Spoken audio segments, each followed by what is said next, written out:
Hello students, हमने शुरू किया था टॉपिक न्यू इकोनॉमिक पॉलिसी, जिसमें लास्ट क्लास में हमने इंट्रोडक्शन की थी। इंट्रोडक्शन में कि इकोनॉमिक पॉलिसी की हमें जरूरत क्या पड़ी। जो लास्ट टॉपिक हमने छोड़ा था वो ये छोड़ा था कि जो इकोनॉमिक पॉलिसी है, इस इकोनॉमिक पॉलिसी में जो रिफॉर्म्स हुए वो कौन कौन से थे। 3 तरह के रिफॉर्म्स हमने किए थे, जिसलिए एलपीजी पॉलिसी जिसको नाम दिया था लिबरलाइजेशन, प्राइवेटाइजेशन एंड ग्लोबलाइजेशन। अब इनको हम वन बाय वन डिटेल में करेंगे। सबसे पहला टॉपिक है लिबरलाइजेशन। सबसे पहले इसका मीनिंग देखिए, लिबरलाइजेशन मतलब क्या होता है। लिबरलाइजेशन मतलब लिबरल कर देना। लिबरल होने का मतलब जो रेस्ट्रिक्शंस अभी तक इंडियन गवर्नमेंट ने इंडियन इकोनॉमी पर इम्पोज की गई थी, वो सारी रेस्ट्रिक्शंस खत्म कर दी गई, उनको लिबरल, उनको फ्री कर दिया गया। तो ये है मीनिंग लिबरलाइजेशन, कि जो सेक्टर्स हैं जिनके ऊपर गवर्नमेंट सेक्टर की तरफ से रेस्ट्रिक्शंस इम्पोज थी, वो रेस्ट्रिक्शंस खत्म करके उनको फ्री कर देना, ये प्रोसेस कहलाता है लिबरलाइजेशन। अभी जो लिबरलाइजेशन है वो इकोनॉमी के ऑलमोस्ट सेक्टर्स को कवर करता है, कि हर एक सेक्टर में गवर्नमेंट ने रेस्ट्रिक्शंस को खत्म किया। अभी लिबरलाइजेशन हमने कौन कौन से सेक्टर में करना है? इंडस्ट्रियल सेक्टर में, फिर हम करेंगे जो फॉरेन इन्वेस्टमेंट सेक्टर था, फिर हम करेंगे foreign exchange reforms, foreign exchange के ऊपर जो है जो रेस्ट्रिक्शंस रखी हुई थी, टैक्स रिफॉर्म्स, टैक्स में गवर्नमेंट ने क्या क्या चेंज किया, और financial sector reform. Financial sector मतलब बैंकिंग वगैरह से रिलेटेड। तो ये लिबरलाइजेशन में 5 टॉपिक्स करेंगे। ये जो 5 टॉपिक्स हैं ये आपके अलग अलग 4 मार्क्स के आ सकते हैं। किस तरह से क्वेश्चन आ सकते हैं, पहले क्वेश्चन को समझिए, फिर हम मटेरियल के ऊपर जाएंगे कि गवर्नमेंट ने इंडस्ट्रियल सेक्टर को कैसे लिबरल किया, या न्यू इकोनॉमिक पॉलिसी में इंडस्ट्रियल सेक्टर की पॉलिसीज में गवर्नमेंट ने क्या चेंज किया, या 1991 की, देखिए इससे पहले जो चैप्टर है वहां हमने जो किया था इंडस्ट्रियल सेक्टर, वो 1947 से 1990 तक किया था। तो ये जो हम फर्स्ट पॉइंट करेंगे डीरेगुलेशन ऑफ इंडस्ट्रियल सेक्टर, ये पूछा जा सकता है कि 1990 के बाद इंडस्ट्रियल सेक्टर में कौन कौन सी पॉलिसीज अडॉप्ट की गई। तो ये फर्स्ट वाला पॉइंट है। तो ये अलग अलग जो सेक्टर्स हैं अलग अलग 4 मार्क्स के आते हैं। ऐसा क्वेश्चन बहुत कम आता है कि गवर्नमेंट ने लिबरलाइजेशन में क्या किया, क्योंकि एक बहुत बड़ा टॉपिक है, इतना बड़ा टॉपिक आपसे एक साथ कवर नहीं किया जाता। उसकी बजाय जो छोटे छोटे टॉपिक है वो यहाँ आपसे कवर किए जाते हैं। तो ये काफी बड़ा टॉपिक है, वन बाय वन करेंगे। तो बस आप ये मान के चलिए कि लिबरलाइजेशन के अलग अलग टॉपिक है जो हमें कवर करने हैं। सबसे पहले जो हम लिबरलाइजेशन में लेंगे वो है हमारा डीरेगुलेशन ऑफ इंडस्ट्रियल सेक्टर। ये आपका सबसे बड़ा टॉपिक है, तो इसको सबसे पहले इसी को डिटेल में देख लीजिए। अब ये जो हमारे पास डीरेगुलेशन है, अब हमने इससे पहले वाले चैप्टर में किया था कि जो इंडस्ट्रियल सेक्टर है उसके ऊपर देखिए गवर्नमेंट ने बिल्कुल टोटली रेस्ट्रिक्शंस इंपोज की गई थी।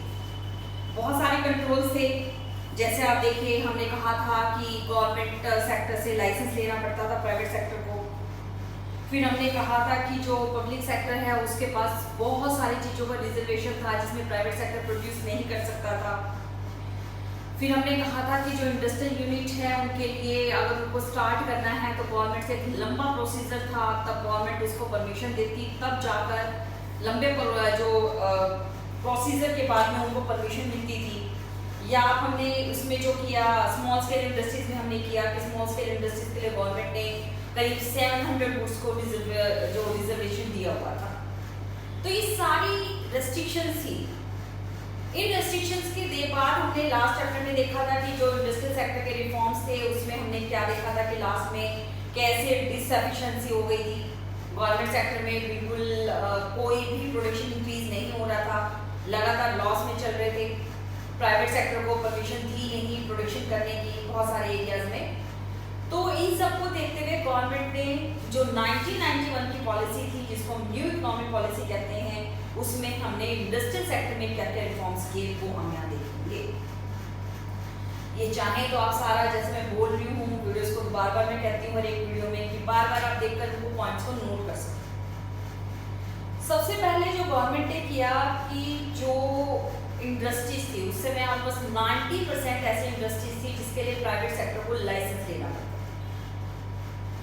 गवर्नमेंट ने 1991 में सबसे पहले इस इंडस्ट्रियल लाइसेंस पॉलिसी को खत्म किया। उस समय 90% इंडस्ट्री के बजाय सिर्फ 18 इंडस्ट्रीज, 18 उद्योग ऐसे रखे गए जिनके लिए गवर्नमेंट से लाइसेंस लेना है। आप देखिए कितना चेंज हुआ है। एक तरफ है 90% इंडस्ट्रीज, 90% इंडस्ट्रीज में आप देखो करीब उस टाइम 500 से 600 गुड्स ऐसी थी जिसके लिए गवर्नमेंट से लाइसेंस लेना पड़ा। और उसके बाद 1991 में गवर्नमेंट ने इसको रिड्यूस करके कर दिया 80। और 1991 के बाद लगातार गवर्नमेंट इनको रिड्यूस करती रही है। अब जो है सिर्फ 5 इंडस्ट्रीज ऐसी हैं जिसके लिए गवर्नमेंट से लाइसेंस लेना पड़ा। 1991 में थी 18, कम करके सिर्फ 18 के लिए लेना था। और अब इस टाइम प्रेजेंट 2018-19 तक सिर्फ 5 उद्योग ऐसे हैं जिसके लिए गवर्नमेंट से आपको लाइसेंस लेना है। इसके अलावा कोई भी व्यक्ति कहीं भी कोई भी इंडस्ट्रियल यूनिट स्टैब्लिश कर सकता है।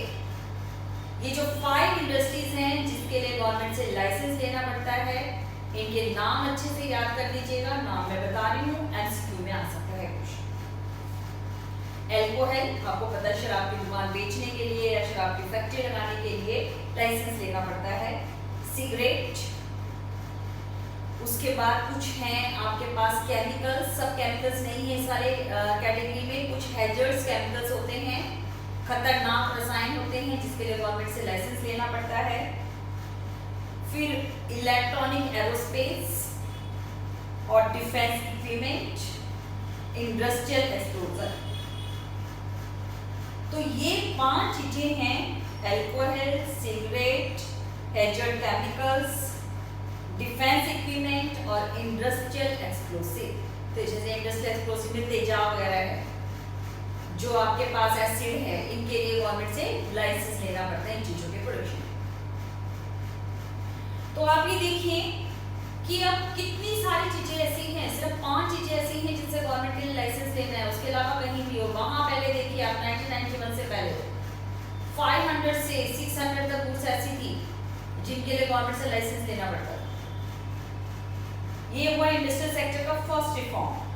सेकेंड, जब हमने 1956 की पॉलिसी की थी उसमें हमने कहा था सरकार ने अपने पास 70 इंडस्ट्रीज रखी थी, 70, और धीरे धीरे ये बढ़ती चली गई। लेकिन 1991 में गवर्नमेंट ने इनमें से बहुत सारे जो प्रोडक्ट थे वो प्राइवेट सेक्टर को सौंप दिए। 1991 में गवर्नमेंट ने सिर्फ 8 इंडस्ट्रीज को अपने पास रखा, ओनली 8। और 8 के बाद 1991 में 8 थी और अब धीरे धीरे स्टेज पर, हर एक स्टेज पर इसको रिड्यूस करते हुए अब सिर्फ 2 इंडस्ट्रीज गवर्नमेंट के पास है और सारी चीजें गवर्नमेंट ने प्राइवेट सेक्टर को हैंडओवर कर दी हैं। 2 में है, एक है रेलवे ऑपरेशन, और हो सकता है कुछ सालों के बाद ये रेलवे भी नहीं रहे, क्योंकि अभी देखिए इसी लॉकडाउन में गवर्नमेंट ने कितनी प्राइवेट ट्रेन को चलाने की परमिशन दी है। कैटरिंग जो है रेलवे में, ट्रेन में किसी भी जो कैटरिंग है वो सारा प्राइवेट सेक्टर को जा चुका है, लेकिन फिर भी रेलवे का जो बहुत सारा हिस्सा इस समय गवर्नमेंट के पास है। और दूसरा है एटॉमिक एनर्जी। सिर्फ ये 2 चीजें इस समय गवर्नमेंट के पास है। 1991 में गवर्नमेंट ने 17 के बजाय सिर्फ 8 चीजें अपने पास रखी थी। और एट प्रेजेंट, क्योंकि हम कर रहे हैं इकोनॉमिक पॉलिसी 1991 के बाद आज तक क्या चल रहा है, तो हम हर एक पॉइंट को आज तक में कवर कर रहे हैं। अब सिर्फ गवर्नमेंट के पास 2 इंडस्ट्रीज हैं, एक है एटॉमिक एनर्जी और सेकंड है रेलवे ऑपरेशन।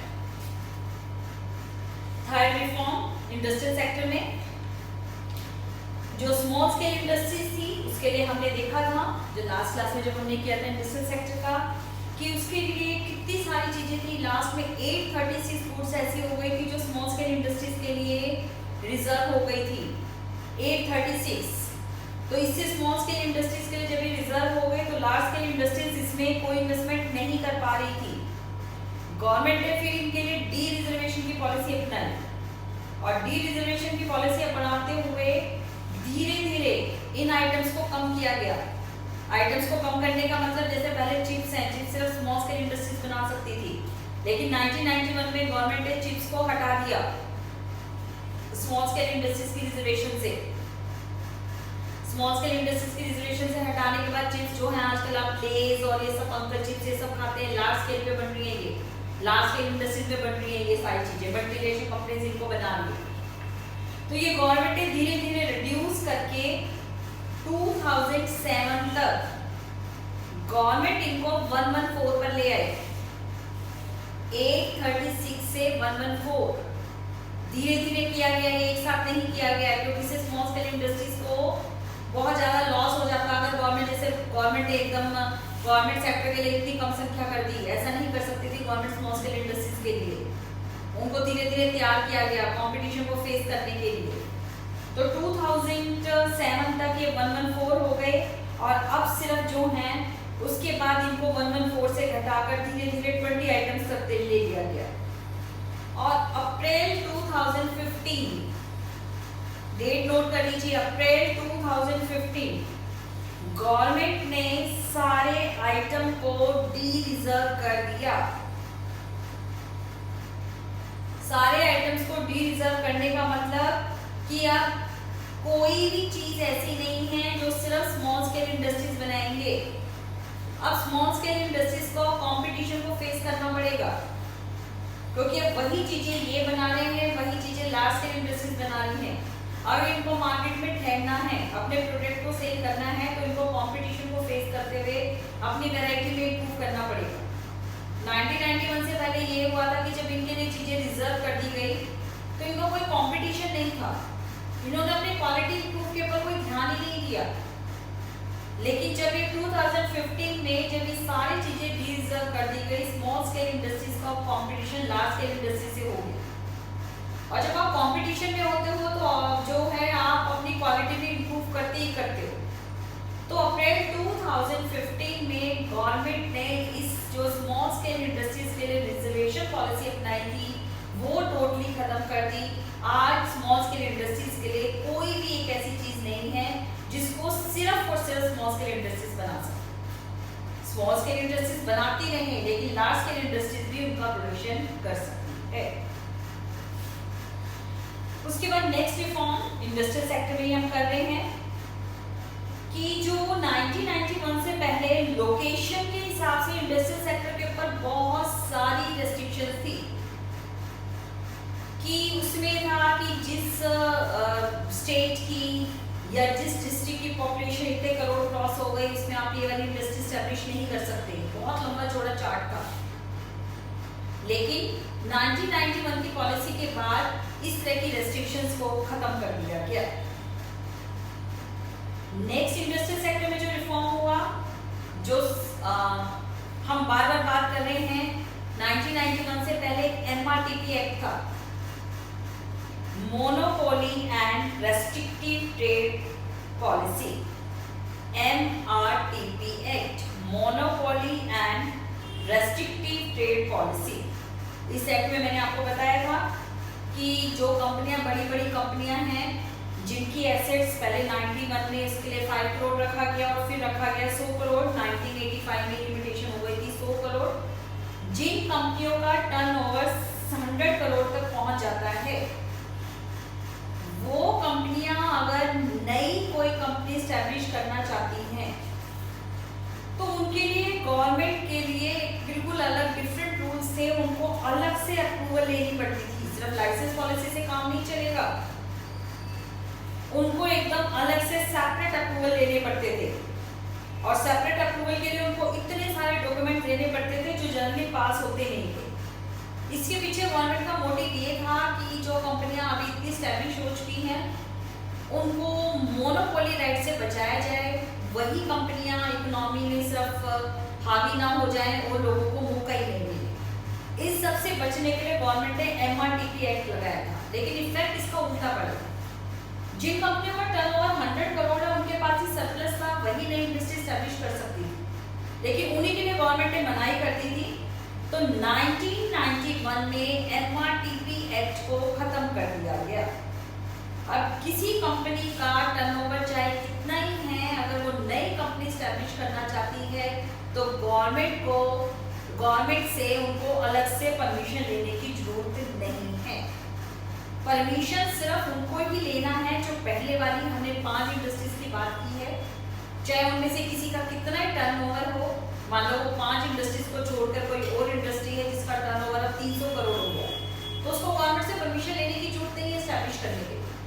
लेकिन पहले MRTP एक्ट के कारण न्यू इन्वेस्टमेंट में बहुत ज्यादा प्रॉब्लम होती थी, तो गवर्नमेंट ने इसको खत्म कर दिया। तो ये मैंने आपको फर्स्ट पॉइंट करवाया है। फर्स्ट पॉइंट कौन सा था? Deregulation of industrial sector. इसमें मैंने 5 पॉइंट आपको दिए हैं और पांचों पॉइंट्स मैंने फिगर्स के साथ दिए हैं। अगर आप इसको कर रहे हैं तो ये पांचों पॉइंट को आपको फिगर्स के साथ पूरा एक्सप्लेन करना पड़ेगा। इस चीज का ध्यान रखना कि 5 पॉइंट्स हैं। जब 4 मार्क्स में क्वेश्चन आ रहा है तो आपको ये 5 के जो 5 पॉइंट्स हैं ये आपको कवर करने पड़ेंगे। तो ये हमारा हो गया first, deregulation of industrial sector. अभी बताया था, फिर दोबारा बता रही हूँ, हर एक सेक्टर आपको अलग अलग करना है। दूसरा सेक्टर हम कर रहे हैं trade and foreign investment policy. Trade and foreign investment 1991 से पहले हमारी इकोनॉमी क्लोज्ड इकोनॉमी थी। बाहर के इन्वेस्टमेंट को यहाँ परमिशन ही नहीं दी जाती। गवर्नमेंट को डर रहता था बाहर के इन्वेस्टर आएंगे, हमारी डोमेस्टिक इंडस्ट्रीज हैं उनकी कंपटीशन में खड़ी नहीं हो पाएंगी, डोमेस्टिक प्रोडक्ट उनकी कोई सेल नहीं होगी। और ब्रिटेन ने जो किया था उसका भी एक डर था, क्योंकि आपको देखिए हमारा इतिहास, अगर आपको हिस्ट्री तो पता ही है कि जो अंग्रेज हैं वो इंडिया में व्यापार करने आए थे और व्यापार करके उन्होंने पूरे इंडिया के ऊपर कब्जा कर लिया। तो 1947 के बाद जो इंडियन गवर्नमेंट थी उसी एक फियर को लेके चल रही थी कि बाहर के इन्वेस्टर्स को हमने परमिशन नहीं देनी। बहुत कम एरियाज ऐसे थे जिसमें फॉरेन इन्वेस्टमेंट की पॉलिसी थी। और ये जो फॉरेन इन्वेस्टमेंट है ये भी किस लिमिटेशन था? मैक्सिमम 49%। मतलब अगर कोई फॉरेन इन्वेस्टर आ रहा है तो यहाँ उसको इंडियन कंपनी से कोलिजन करना पड़ेगा और उस इंडियन कंपनी के शेयर्स 51% होनी चाहिए। आपको भी पता है, इतना आप PhD अगर में पढ़ते हो कि जिस कंपनी के शेयर ज्यादा होते हैं ऑनरशिप राइट उसी का होता है। तो अगर फॉरेन इन्वेस्टर्स को परमिशन भी दी गई थी किसी एरियाज में तो उनको ऑनरशिप की परमिशन नहीं थी। तो ये पॉलिसी शुरू में तो ठीक रही, लेकिन धीरे धीरे करके जो है फॉरेन इन्वेस्टमेंट का रोल जो है वो इतना कम होते हुए हमारे पास हमारे लिए डेवलपमेंट करना बहुत मुश्किल हो। हमारा ही नेबर कंट्री चाइना, हम इंडियन इकोनॉमी में लास्ट चैप्टर करेंगे comparison between India, Pakistan and China, उसमें हम देखेंगे 1970s तक दोनों देशों की हालत एकदम एक जैसी थी, इंडिया और China. GDP growth rate even एक जैसा। लेकिन 1970s के बाद चाइना ने एकदम यू टर्न लेते हुए अपना इतना ज्यादा ग्रोथ रेट बढ़ा दिया और उसमें उनका जो मेन रोल था वो फॉरेन इन्वेस्टमेंट। और हमें इस चीज के डिसीजन लेने में 10-15 साल रह गए और हमें 1991 में इस चीज की बहुत जरूरत हुई कि हम सिर्फ अपने पैसे से काम नहीं चला सकते, हमें फॉरेन इन्वेस्टमेंट की बहुत ज्यादा जरूरत है। तो गवर्नमेंट ने लिबरलाइजेशन में बाकायदा अलग से इसके लिए क्लोज किए। इसके लिए क्लोज देने का मतलब फॉरेन इन्वेस्टमेंट पॉलिसी में गवर्नमेंट क्या चेंज करेगी। तो इसके लिए हम पॉइंट्स कर रहे हैं। इंडियन इकोनॉमी, बार हर एक क्लास में बता रही हूँ, इंडियन इकोनॉमी को हिस्ट्री आपको नहीं बनाना है। जो भी आप करेंगे वो आपके पॉइंट्स में होने चाहिए। लगातार एक पूरा पैराग्राफ ऊपर से नीचे तक, कोई एंडिंग नहीं, कोई स्टार्टिंग नहीं। एग्जामिनर को भी चेक करने में इतना स्ट्रेस हो जाएगा और वो स्ट्रेस आपके आंसर शीट पे नहीं होगा। कभी भी पूरा एक पैराग्राफ मत दो, जितने छोटे छोटे पॉइंट्स बना सकते हो। जैसे इंडस्ट्रियल सेक्टर रिफॉर्म मैंने बताया, हर एक पॉइंट को अलग अलग बिल्कुल, चाहो तो उसकी हेडिंग बना दो, small scale industries, MRTP act, इस तरह से हेडिंग बना दो। ऐसे ही जो इन्वेस्टमेंट पॉलिसी कर रहे हैं इसमें भी आप क्या करेंगे, बाकायदा जो पॉइंट्स आप दे रहे हैं उनको अलग अलग पॉइंट्स में दो। कभी भी इंडियन इकोनॉमी में एक पैराग्राफ में देने की उनको गलती मत करो, कि उनको एक पैराग्राफ में देते रहोगे, ऐसा नहीं है, छोटे छोटे पॉइंट्स अलग अलग बनाते हैं। तो इनको वन बाय वन हम कर रहे हैं। गवर्नमेंट ने जो सबसे पहले किया, जो 1991-92 का बजट था, उस बजट में गवर्नमेंट ने इंपोर्ट ड्यूटीज को रिड्यूस कर दिया। इंपोर्ट ड्यूटीज किस लिए इम्पोज की गई थी? जो इंपोर्ट सब्स्टिट्यूशन पॉलिसी थी कि जो बाहर से सामान आ रहा है वो हमारे देश में महंगा हो जाए, लोगों को अपने देश में बने हुए सामान को खरीदना पड़े। तो गवर्नमेंट ने जो सबसे पहला डिसीजन लिया, जो 1991-92 का बजट था, उस बजट में इंपोर्ट ड्यूटीज को रिड्यूस कर दिया गया। 1991 से पहले इंपोर्ट ड्यूटीज 300% तक थी। 300%। ये किस लिए था? बाहर की चीजों को महंगा करना। गवर्नमेंट ने सबसे पहले इसको घटाकर आधा किया, 300 से घटाकर 150% कर दिया और धीरे धीरे धीरे गवर्नमेंट इसको रिड्यूस करती चली गई और रिड्यूस करते करते 2007-8 के बजट में जो इंपोर्ट ड्यूटीज हैं उनको मैक्सिमम 10% कर दिया। मैक्सिमम, आप सोचिए कितना चेंज हुआ। 1990 तक था 300% और ये किस लिए था? बाहर का सामान इंडिया में आके ना बिके, उस सामान को इतना महंगा कर दो कि वो सामान देश में कोई खरीद ही ना पाए। लेकिन बाद में जब पॉलिसी चेंज हुई तो गवर्नमेंट ने इंपोर्ट ड्यूटीज को रिड्यूस किया और मैक्सिमम 10% कर दिया। सम एक्सेप्शंस आर हियर, सबके लिए इंपोर्ट ड्यूटीज ऐसे कि 10% तक मैक्सिमम कर दी गई। जो लग्जरी आइटम्स है, लग्जरी आइटम का मतलब आप समझ तो जैसे महंगी कारें हैं, आप फिल्म इंडस्ट्री से जो एक्टर उनके कई बार इंटरव्यूज देखते हैं, उनके बारे में स्टोरीज देखते हैं कि अगर बाहर से जो लग्जरी कारें आ रही हैं जिनकी कीमत ही 10 करोड़ अबव 10 करोड़ है, उनके ऊपर गवर्नमेंट वही है, उनके ऊपर तो अभी वही 100% 50% टैक्स लगे हुए हैं, इंपोर्ट ड्यूटीज लगे हुए हैं। लेकिन जो आपकी नेसेसिटी आइटम्स है, जैसे मशीन वगैरह हैं जो इंडस्ट्रियल प्रोडक्शन में आपको चाहिए, या हमारे जरूरत की चीजें हैं, इनके ऊपर जो इंपोर्ट ड्यूटीज मैक्सिमम 10% तक कर दी गई।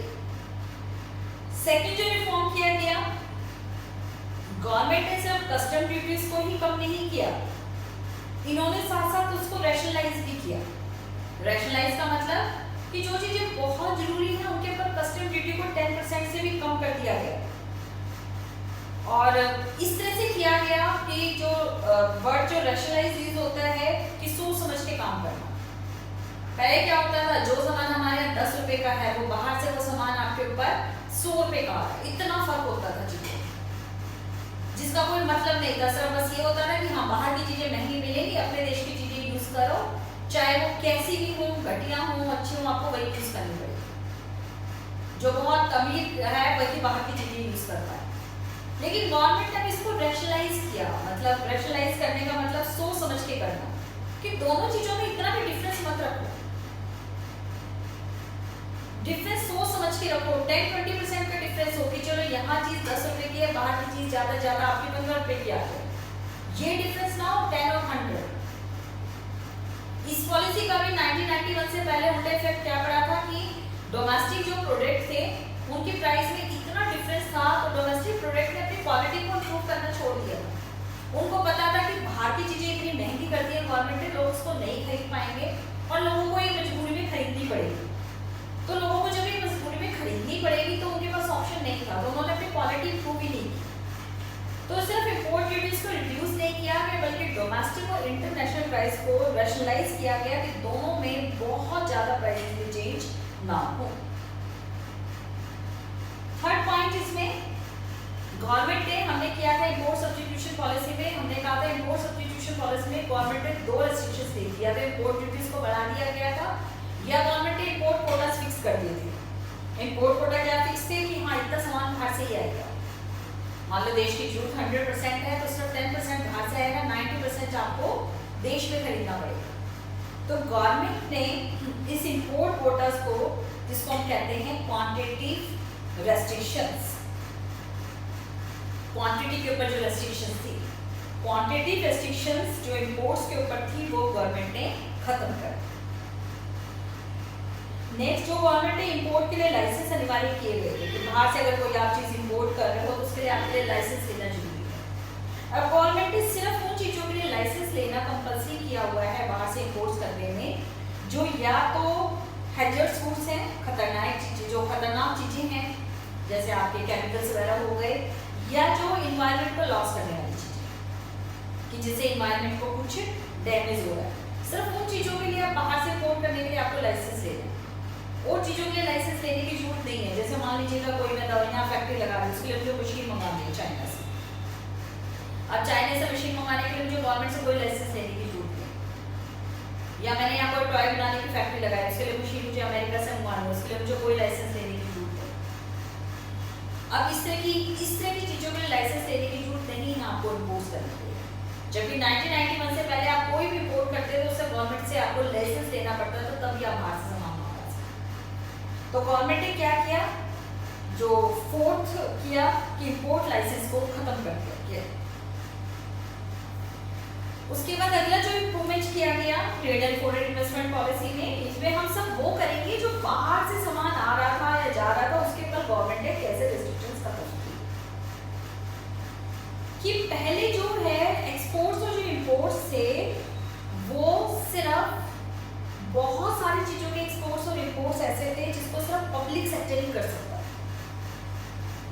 पब्लिक सेक्टर में जैसे कुछ गवर्नमेंट ने एजेंसीज का अपॉइंटमेंट की हुई थी, जैसे आपके पास हो गया STC स्टेट ट्रेडिंग कॉर्पोरेशन या MMTC minerals and metals trading corporations, ये कुछ एजेंसीज थी। ये एजेंसी से बाहर से इंपोर्ट कर सकती थी। जो मान लो आपको कॉपर का इंपोर्ट करना है, आपको कॉपर चाहिए, कॉपर आप खुद नहीं मंगवा सकते बाहर से, आपको इन एजेंसी से, जैसे आपके MMTC है mineral and metal trading corporation, आपको इसको कहना पड़ता था ये कंपनी बाहर से मेटल इंपोर्ट करती और फिर आप इस कंपनी से मेटल को खरीदते। इस तरह की रेस्ट्रिक्शंस बहुत ज़्यादा थी। लेकिन गवर्नमेंट ने 1991 की पॉलिसी में ये जो एजेंसीज के थ्रू आप इंपोर्ट कर रहे हो इस पॉलिसीज को खत्म कर दिया। अब आपको अगर मेटल का इंपोर्ट करना है तो आप डायरेक्ट जिस देश से मेटल का इंपोर्ट करना चाहते हो वहां से डायरेक्ट इंपोर्ट कर सकते। और लाइसेंस भी अभी जो पहले पॉइंट में डिस्कस किया था उन्हीं चीजों के लिए लाइसेंस लेने की जरूरत है और किसी चीज की लाइसेंस लेने की जरूरत है। तो आप ये कह सकते हो गवर्नमेंट ने इंटरमैडिएटेड सिस्टम को खत्म कर दिया। 1991 से पहले क्या था, मेरा कितना इंपॉर्टेंट रिपोर्ट है, पहले मुझे उस एजेंसी से कांटेक्ट करना पड़ेगा। अब उस एजेंसी में वही करप्शन, मुझे उनके ऑफिसर्स को कहीं ना कहीं खुश करना पड़ेगा रिश्वत देकर कैसे करके जो वो मेरे लिए इंपोर्ट कर दे। फिर वो एजेंसी सामान मंगवाएगी, फिर वो आपको बताएगी, फिर आप उनसे सामान लेंगे, तो कितना डिले हो गया। आज मेरे लिए कुछ अर्जेंट है तो मैं डायरेक्ट अपने आप ही बात करके अपनी कोटेशंस लेकर अपने आप से मैं इंपोर्ट्स कर सकती हूँ। तो गवर्नमेंट ने जो एजेंसीज थी, ये एजेंसीज जो है बहुत सारी चीज़ों का जो इंपोर्ट करती थी वो खत्म कर दिया। अब डायरेक्ट इंपोर्ट सिस्टम गवर्नमेंट ने कर दिया कि जिस इंडस्ट्रियल यूनिट को जो सामान जहां से चाहिए वो डायरेक्ट वहां से सामान मंगवा सकता है। उसके बाद जो एक्सपोर्ट्स हैं, एक्सपोर्ट्स के लिए पहले क्या होता था कि आपको 4 से 5 जगह अप्लाई करना पड़ता था। 80% जो ट्रांजेक्शन्स हैं उनके लिए आपको लाइसेंस वगैरह लेने पड़ते थे एक्सपोर्ट्स करने के लिए। लेकिन अब जो है गवर्नमेंट ने इस प्रोसेस को आसान बना दिया। आज जो एक्सपोर्ट्स के जो डॉक्यूमेंट हैं, एक्सपोर्ट्स वगैरह के लिए जो भी आपको डॉक्यूमेंट के लिए अप्लाई करना पड़ता है उसमें से 98% जो डॉक्यूमेंट हैं वो सब ऑनलाइन डॉक्यूमेंट्स हैं। पहले आपको हर एक एजेंसी के पास जाना पड़ता था, वो एजेंसी के पास अप्लाई करो, लेकिन अब गवर्नमेंट ने सब क्या कर दिया, इसको ऑनलाइन कर दिया, इलेक्ट्रॉनिक कर दिया। आज 98% एक्सपोर्ट्स के जो आइटम्स हैं उनमें आपको इलेक्ट्रॉनिकली जो है वो परमिशन मिल जाती है, या क्या ऑनलाइन परमिशन आप उसको मिल जाती है। उसके बाद जो गवर्नमेंट की FDI थी, फॉरेन डायरेक्ट इन्वेस्टमेंट, उस पॉलिसी में गवर्नमेंट ने चेंज की। अब इसी पॉइंट में मैंने बताया था जो स्टार्ट किया था कि जो FDI थी, फॉरेन डायरेक्ट इन्वेस्टमेंट का 100% तो किसी चीज़ में था ही नहीं। बाहर की अगर कोई कंपनी आती थी तो उसे इंडियन कंपनी के साथ पॉलिसी करना था। लेकिन 1991 की पॉलिसी में गवर्नमेंट ने FDI को परमिशन दे दी। FDI को परमिशन देने का मतलब फॉरेन डायरेक्ट इन्वेस्टमेंट 100% जो है उसको बहुत सारे एरियाज ऐसे थे कि वो 100% इन्वेस्टमेंट कर सकते थे और 100% इन्वेस्टमेंट काफ़ी चीज़ों में है। जैसे इंडिया में अभी का सिंगल ब्रांड है, रीबॉक है, रीबॉक स्पोर्ट्स आइटम है, तो इंडिया में रीबॉक जो है स्पोर्ट्स आइटम ही बेच सकता है। आज रीबॉक अगर खाने पीने की कोई आइटम बेचना चाहे तो नहीं बेच सकता। जैसे बिग बाजार में सब कुछ मिल जाता है, ऐसे रीबॉक में कभी सब कुछ नहीं मिलेगा। रीबॉक ने इंडिया में जो लाइसेंस लिया हुआ स्पोर्ट्स आइटम का लिया हुआ, तो स्पोर्ट्स आइटम भी बेच सकता है। तो अभी इसको हम कहते हैं मल्टी एग्रीमेंट नहीं है, लेकिन सिंगल एग्रीमेंट हो चुके हैं। जैसे मैकडोनल्ड्स वाले हैं, खाने पीने में उन्होंने लिया हुआ, तो खाने पीने की चीज़ों को बेच रहे हैं, तो फॉरेन डायरेक्ट इन्वेस्टमेंट अब 100% है। कितनी सारी कंपनियां हैं जो 100% इन्वेस्टमेंट के साथ आई, जो एमएनसी हैं, सारी एमएनसी यहीं तो कितनी सारी एमएनसी आई है, पेप्सी, कोक, आपके पास एरियल, सर्फ एक्सल, पिज़्ज़ा हट, ये कितनी सारी कंपनियां ऐसी हैं जो आपके पास 100% इक्विटी के साथ इंडिया में काम कर रही हैं।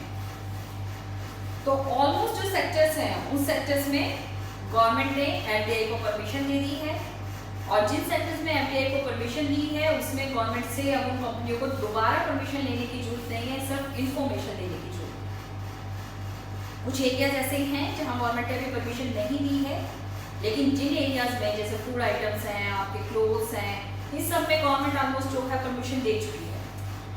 तो जिनमें गवर्नमेंट की तरफ से परमिशन मिल चुकी है उनको अगर मान लो इंडिया में अपनी कंपनी खोलनी है, तो उनको सिर्फ इंडियन गवर्नमेंट को इन्फॉर्म करने की जरूरत है, परमिशन लेने की जरूरत नहीं है।